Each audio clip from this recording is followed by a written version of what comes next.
If colleges become trade schools, I think they're doomed. I think there's a lot of things that happen to college. Education is one of them. Personal development, self-discovery, adulting, all of these things happen, I think, in a relatively safe place to explore these things. The jobs that come out the other end are, I think, an important part of the equation. If we get rid of college, for some reason, I hope we replace it with something that feels similar, that allows people to go from being literally teenagers to adults. It's the week of May 18th. Welcome to the Learning Corner, a Precursor Ventures podcast. Welcome to the Learning Corner by Precursor. I'm Mia Farnham, and I'm joined by our GP and managing partner, Charles Hudson, where we will be talking through the articles and good reads that caught our team's attention over the past week. Our first piece this week is a blog post on LinkedIn by Vili Ilchev titled Narrative. Vili makes the case that the quiet builder playbook, the one where a great founding team compounds in the background and lets the product speak for itself, is no longer enough to win. His argument is that the sheer scale of growth venture funds today has changed the incentive structure. The biggest mistake a major fund can make is missing the market leader. So they're backing narratives as much as companies. The pace at which narratives now form and collapse means that if you're not actively shaping the story around your startup, someone else is shaping it for you. Vili closes with the pointed challenge. Founders need to be spending 20% or more of their time making their startup not just exciting, but inevitable, and speed remains non-negotiable throughout. The quiet builder identity has always been celebrated in early stage venture historically. Do you think, Charles, that there's a version of that archetype that still works today? I read this and my immediate reaction was like, yes, this is right. And then I thought about it some more and I'm like, but maybe less right than I initially thought. I do think that we're in a world where attention is really scarce and getting people's attention is really hard. And so I think a certain amount of competition for attention and companies that can break through do have an advantage. I think as we've talked about before, sometimes breaking through and having substance are not always the same thing. I think the other thing is, almost by definition, if there are companies that are succeeding without pursuing narrative, we probably don't know as much about them by design. We just haven't had as many examples of that lately. And I do think what Vili says is true, which is it's harder to do the build and quiet compound thing because there are far more capital providers, mid to late stage in venture who are looking for those companies and trying to discover them. But I'd say there's always been the summits and the TAs who've been out looking for companies that were under the radar, but top performing. I think it's harder to hide as a startup now if you are one of those because of the amount of metadata we have about startups from tools like Spectre and Harmonic and others. It's just harder to hide if you're amassing talent, revenue, or other things. For me, it's harder to answer that question of can you become large and build? I'd say if you're in AI, it's pretty hard right now to do that. And I honestly think a lot of it is because of the talent piece. The talent is being so tightly tracked. If people begin to cluster around a company, people will want to figure out, well, why are all of those smart people? Maybe if you're in a category where there's less attention being paid, this is a strategy that's easier to execute. Marina on our team yesterday made the great point of stealth is an archetype that kind of fits in this world a little bit. But to your point, the talent issue comes up of how easily is it for you to grab the top people. You can't really share that much information as to what you're building. I also think it's funny, founders who now build in stealth understand how to send signals out to the right people and create narrative. Putting your job history on LinkedIn as stealth immediately fires different signals out. And then posting on LinkedIn and tweeting constantly, there's always interest. And the difficulty is actually, how do I get in front of this person to hear more? It's just like the upside down world of venture. I do think what you are seeing too is there are some companies that do such a good job on early capital raising that the narrative becomes that they are the market. If I think about Harvey and legal before Legora, if you said what's the legal AI company, people would say, well, it's Harvey because that's the one I've heard of the most. That's the one that's most associated with that trend. I can think of some other categories where there are companies that seem to have captured people's association with that category. I think that's valuable. The thing when I read it, I thought about is in a world where customers are also confused about what company should I use to solve problem X, being the narrative leader, being the most well-known company in your category, being associated with successful other brands, whether those are investor brands or founder brands, I think does give people comfort that in a world where all of these things maybe feel the same, this is the one I want to pick. Yeah. It's what's the easier discussion to kind of run up internally is it's certainly the company that everyone's heard about versus the spot that you found on a weekend when you were scrolling the internet. Vili draws the line between creating narrative versus capturing one that already exists. For founders in our portfolio, how do you maybe advise them to figure out which position they're in, or do you do that at all? I think I talked to a lot of founders who are just like, oh, I don't want to post on LinkedIn. I think it's cringe. I don't want to like do all of this other stuff. And I'm like, first of all, there are many things you do at work that you maybe don't like, that don't come natural. So in my opinion, that's like not a good excuse. I tell people like, if you don't do this, you're leaving the playing field open for somebody else in your category to do so. Someone told me yesterday, it's not always that the loudest companies are the best, but you certainly know who they are. And so I don't know, I think pre-product market fit, is there a danger in being super loud? I think so. But I really do think we're in an environment right now where people have so many questions. Where's this stuff going? What matters? That's like a narrative conversation. And if your startup's not part of it, you run the risk of, I think, being irrelevant. Well, our next piece is from Auren Hoffman's Substack titled, "If You Can't Get a Job Today, It's Your Fault." Auren opens up by pushing back hard on the narrative that the job market is soft, pointing to U.S. unemployment sitting near a 50-year low, entry-level hiring projections revised sharply upward for the class of 2026, and companies like IBM tripling junior hiring outright. His argument is that the market didn't disappear. The definition of what qualified did. The old system of college branding acted as a hiring signal that has largely broken down for anyone outside the top 20 schools because AI made knowledge access free, rate inflation eliminated GPA as a differentiator, and admissions criteria stopped predicting much of anything useful. What replaces all of this, he argues, is, did you build something? It could be a launched app. It could be a side project. It could be a small Substack with less than 50 readers. Really anything that moved from idea to working is now worth more to a hiring manager than a 3.9 GPA from a top 50 school. He closes by naming the rarest skill in the market right now as follow through, doing what you said you're going to do every time. Charles, curious if this piece, after you read it, should be absorbed as an optimistic take on the job market for folks in high school or college. It does feel like a lot of the headlines that we've seen have been very doomsday. I mean, I don't know. I talked to a lot of people who are coming out of college, and first of all, many of them have done some of the things that Auren is suggesting and are still having a hard time. They've done extracurriculars, they've been presidents of clubs, they've shown leadership, they've started stuff, and it's still hard. And so I think sometimes posts are written with evocative titles to get you to read, and maybe the underlying point in the post is maybe less radical. When I read it, I was like, yeah, right now, if you want to stand out, if finding a job is about standing out, the best way to stand out is to show that you get it. And I think in every market and every moment, showing that you get it means something different. I think right now, showing that you get it means that you have, I hate this word, agency. You have some fluency with AI tools and you have the wherewithal to go from idea to getting stuff done. And I think that skill is more important than ever because previously as a junior person, most of what you did was you got orders from many people, many layers above you that trickled down to you and they told you exactly what to do. They said, take this spreadsheet, run these numbers, update it and send it back to me. It was kind of a factory floor type model. And now I feel like even at our firm, projects are just more ambiguous.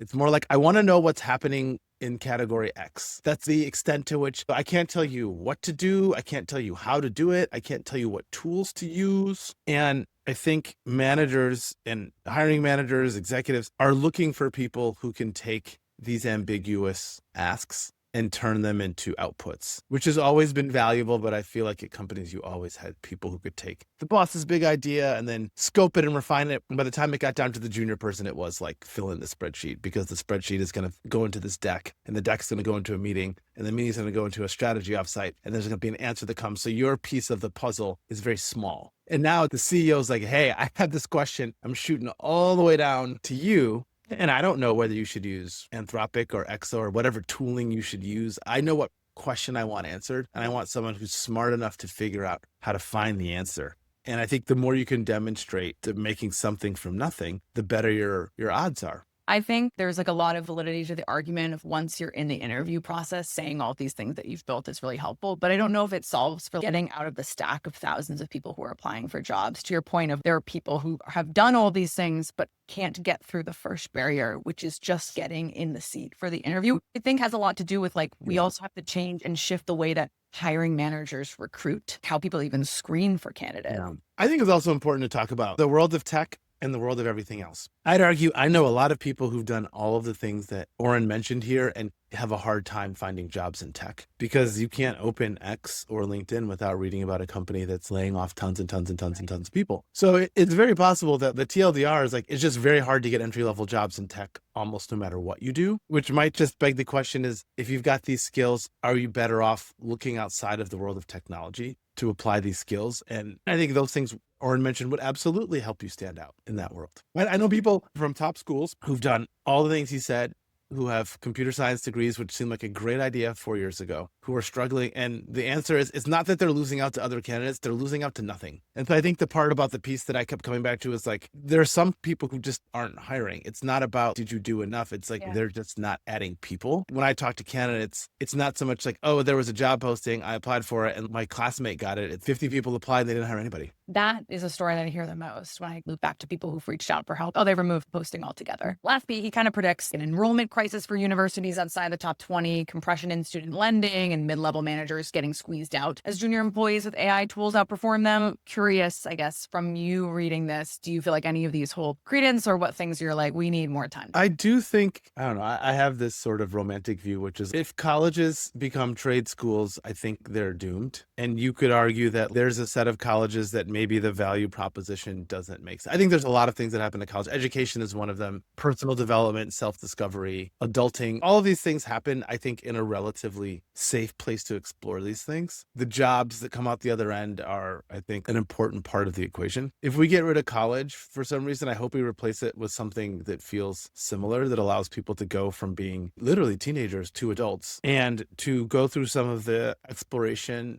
of like, what I want to be, who am I outside of my family, parents, and my home community. These are important things. And I would hate to see us lose the space for people to do those. And maybe it's less centered around knowledge. And ironically, the knowledge that seems to be most interesting, which is tends to be the humanities, social sciences, interpersonal communication, is all the stuff people crapped on for the last 15 years as being useless and soft skills. It turns out, I mean, I say this as an economics and Spanish major who cares deeply about the humanities.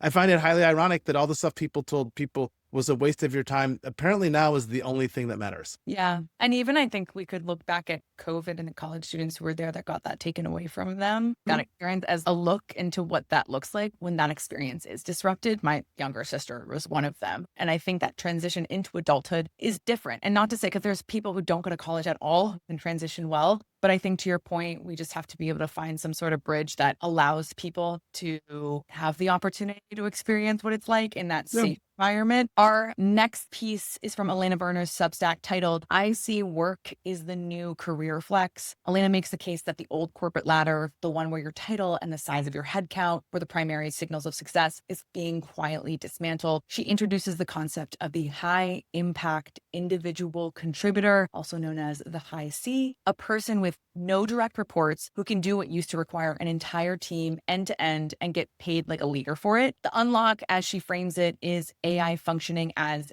average intelligence, meaning a single senior person can now pair their actual craft with AI to cover the gaps that previously required a designer, PM, or an engineer to fill. Elena is living this herself at Lovable, having moved back into an IC role after flattening the organization. And she says 90% of her time is now spent on the parts of the job she actually loves. The piece closes with a clear challenge to leaders: stop juggling decks and cross-functional alignment and get back in touch with the craft that started your career. We've been talking about the rise of individual contributors for a while internally and how important they are to a team. So want to pause here for what your thoughts were. I think branding and naming things is important. And I think high C is going to stick. That's my belief. I think if you look at a lot of the discourse around AI related layoffs, you read about what Evan Spiegel said about Snapchat. There are two things that are happening, I think, that are related. One is a desire on the part of the most senior people in organizations to get access to the information that they really need to make decisions with fewer intermediaries who might shape or otherwise massage that information. And second, I think the first and only time I was a product manager, I met a guy in our company. I'm like, well, what does that guy do? They go, oh, he's like our chief scientist. I go, well, he doesn't have any reports. Yeah, he just likes to write code. He doesn't want to be an engineering manager. He's not our CTO. He's just a really good engineer. And I think a long time ago, technical careers realized that like if you force every good person to be a manager as opposed to an IC in order to advance their career, you are going to some cases get the worst of all worlds. People who could have thrived as individual contributors and who are not interested in management, you're going to lose the benefit of their individual contributions, and you're going to force them into a management path that they don't have any interest in. Your organization will be worse off. And they've kind of figured out how to have that like individual contributor / manager path. We've never really had that for other careers. This is part of my general view that we're all mimicking software development organizations little by little every day. We're rediscovering what they've discovered. And I think that the allure of this is for a lot of people, like, hey, I became a marketer because I like marketing. And now I don't do marketing. I manage a bunch of marketing managers and directors who do the marketing. I wish I could get back to doing marketing. And it used to be like the only way to do that was to take a gigantic step backwards in your career. If people would even allow you. I mentioned to you guys in our team meeting, I've seen some of my friends as GPs who are like, I want to do a summer internship this summer. I want to go back and work in a company as an IC, partially I think to get a better sense of like what's actually possible with these tools, but also partially because I think there's something that's magical about building stuff and doing stuff. And the tooling today allows you to do a lot more. And management is mostly about helping other people do stuff and directing the work of others, but it's not actually about doing stuff. AI is obviously the catalyst for people to have interest in doing things, like you mentioned, of taking a summer internship as like a GP of a fund. Would you make the argument that people in their management positions should always be trying to get down to the ground floor level and try to learn about like what's happening in the front lines? Or do you feel like that just becomes near to impossible because you're just juggling management, which, as you know, doing it takes a lot of time in the people management world? I think part of the problem is the construct of management hierarchy in most firms. So, I mean, the one way a lot of people have tried to get rid of this previously, like Anthropic, like everybody's a member of the technical staff. You're seeing a rise again of these like titleless companies. I think the problem is when you have hierarchy, when you have a CEO and a VP and a director and a senior manager and a manager and an IC, if the CEO goes from CEO to IC, you're skipping a lot of people and it makes those people nervous. And I think a lot of the challenges are the social dynamics of management hierarchies, which is that also you're going to terrify that IC if you show up in their office and just say, hey, I'm the CEO of the company. I got a question for you. That person's going to be like, And so those layers are designed ideally to filter, protect, and scope that work as it goes down the chain. But it means as a CEO, you have to work through this system of having an idea. You got to let it go all the way down. It's kind of like a boomerang. Go all the way down to the bottom. Then it's got to come all the way back to you. And you hope it looks like the thing that you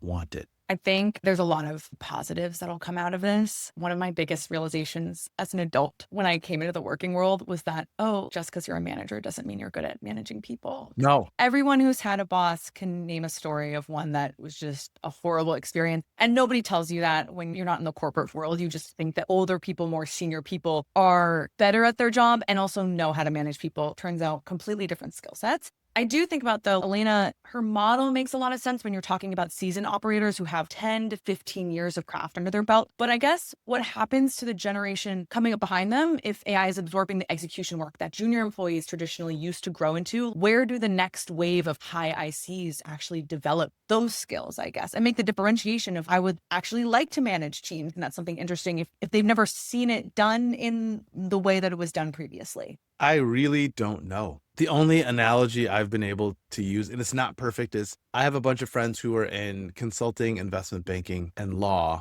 during the global financial crisis, the GFC in 2008. And they didn't hire junior classes in those years. They're like, financially, it's hard. We're on the ropes. And the problem is in jobs like that, you go through this linear progression. And so in some cases, my friend said, hey, like we have this donut hole of partners that would have been people that we'd hired that year that we didn't hire them. So when it was time for that cohort to graduate, there was no one there. And I worry that like something similar will happen here, which is that everything will be fine. Maybe the bet is that the AI will be good enough at some point that it won't be an issue because you won't need the junior people, which is very dystopian. But I think the risk we run by not making these investments is that if in 3 or 4 years we realize, oh, we needed more entry-level computer scientists than we thought we did, you can't go back in time. I think this is going to be fascinating to see what happens in 5 years. For the companies who just said we're done with junior people, we're like not going to make the management or educational investment. We're just going to take these high Cs. When the high Cs retire, we'll see what happens. But I think there's a set of people who are just saying by then AI will be good enough and that when the high Cs retire, they might be getting pushed out the door anyway. I do remember one thing in consulting, this kind of model of high C almost existed. You could either go be the partner route, do all the normal stuff, or you could be like a specialist. It meant you're never going to manage teams on the ground in projects. You would just swoop in. And I remember talking to my friend when we were like 1 year out of college, and a specialist came to our project and they were amazing. Wealth of knowledge. And I was like, God, I wish we worked for them. And my friend was like, do you think that they're a pleasure to hang out with because they don't actually manage people? And so they don't have to turn that on so they can kind of spar with you and joke around? Or do you think it's actually just because maybe they have a super good leader in them? It's funny to think how it could transform. One last quick news flash before we sign off. Reports from basically every news outlet appeared on Wednesday that OpenAI is preparing to confidentially file for a US IPO in the coming weeks, targeting a public debut as early as September, working with Goldman Sachs and Morgan Stanley, and looking to raise at least $60 billion at the low end at a valuation of up to $1 trillion. This comes 2 days after OpenAI defeated Elon Musk's legal challenge. Obviously, wanted your quick reaction to this one, Charles, about the timing, the valuations, and what does it mean for the broader IPO market if both OpenAI and SpaceX actually get on? I've enjoyed reading my friends' takes on the SpaceX S1. I think it helps crystallize a little bit more what's actually happening inside these businesses, which, there's a lot of speculation, but now there's a lot of facts. I'm very curious to see what happens particularly with OpenAI. And SpaceX is different. You have Elon, that's like a different thing. I just think OpenAI is, for most people, the most closely identified with AI company. It has hundreds of millions of monthly active users. If there's ever a company that I think could have a tremendous retail uptake, it's OpenAI. I can see people just saying like, this is my bet on AI, but I also will be curious to see what lessons OpenAI learns from being a public company and whether that trickles down into changing the interest level that late stage private companies have in going public. Will this pull Databricks and Stripe and some of those other more highly valued companies off the sidelines? Or will it give them more reason to pause? Well, more to come. I'm sure we'll see a flood of news over the next week or so, but we are all out of time for today. Thank you, Charles, for stopping in. Thank you to our listeners for hopping in as well. Please like and subscribe, and we'll talk with you all next week. Thank you. Bye.